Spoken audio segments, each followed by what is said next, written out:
1 ঘন্টা কেউ যদি আল্লাহর সৃষ্টি নিয়ে চিন্তা করে, সেটা সারা রাত তাহাজ্জুদের সালাত অফার করার চেয়ে উত্তম।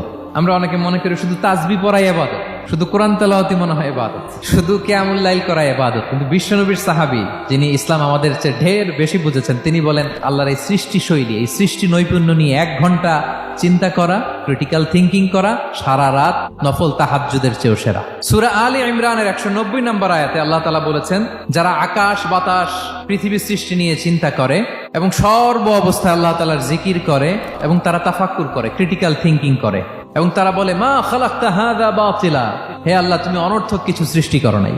মনে রাখবেন, এই পৃথিবীতে আল্লাহ তাআলা অনর্থক কোনো কিছু সৃষ্টি করে নাই, করেছে যেটাই সৃষ্টি করেছে এর মধ্যে মানব কল্যাণ আছে না নাই? আল্লাহ তাআলা আমাদের জন্য কল্যাণ রেখেছেন। এবং এই আয়াত যখন নাজিল হল, বিষ্ণু ঈসা ইসলাম বললেন ওয়াইলুন লিমান কারাআহা ওয়া লাম ইয়াতাফাক্কার ফিহা, ধ্বংস তাদের জন্য যারা এই আয়াত তেলাওয়াত করে কিন্তু এই আয়াত নিয়ে চিন্তা করে না, গবেষণা করে না।